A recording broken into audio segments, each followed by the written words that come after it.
இது வந்து சரோதா guide stock பார்க்குறதுக்காக இந்த மாதிரி டிவி மாட்டி வச்சுருக்கு வெர்டிக்கலாக.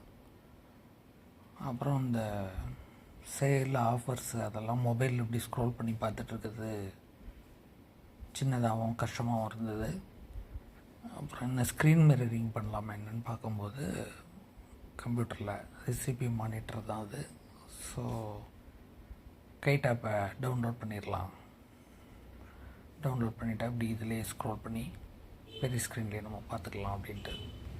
ஸோ இப்போ வயர்லெஸ் மவுஸ் வச்சு ஸ்க்ரோல் பண்ணி பார்த்துட்டு ஏதாவது உள்ளே போய் பார்க்கணும், அதை லிங்கை கிளிக் பண்ணால் அதை உள்ளே ஓப்பன் ஆகுது, எல்லா டீட்டெயிலும் பார்க்க முடியுது. ரொம்ப ஈஸியாக இருக்குது. மொபைலில் ஒவ்வொரு முறையும் இப்படி கையில் பிடிச்சிட்டு அதை ஸ்க்ரோல் பண்ணி பார்க்குறத விட இது ரொம்ப கம்ஃபர்ட்டாகவும் ஈஸியாகவும் இருக்குது.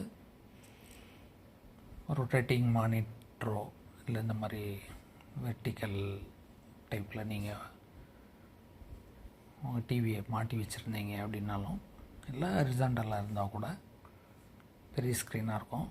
அதை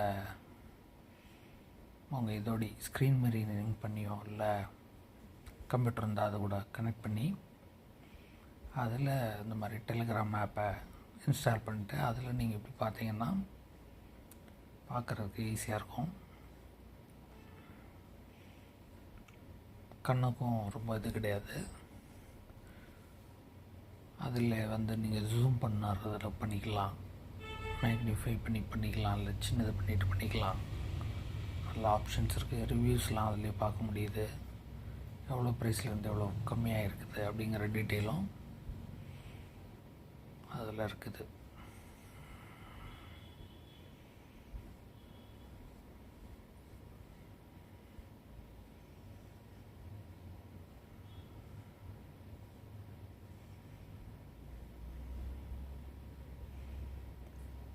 லெஃப்ட் சைடில் வந்து அவங்க அந்த யூடியூபர்ஸ் அவங்கவுங்க டெலிகிராமில் இந்த மாதிரி போஸ்ட் போடுறாங்க. அதில் ஒருத்தர் ஆஃபர்ஸ் ஜோன் 2020 அப்படிங்கிற நேமில் ரெகுலராகவே அப்டேட்ஸ் போடுறாரு. இன்னொருத்தர் வந்து லவுடு ஒலி டெக் அப்படின்னு சொல்லிட்டு அவருடைய யூடியூப் சேனல்லேருந்து அவர் நிறைய போடுறாரு.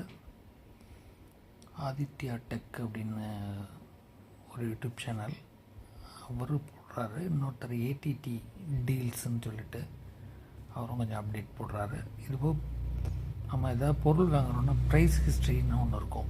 அதில் போய் அந்த நம்ம வாங்க போகிற பொருளோட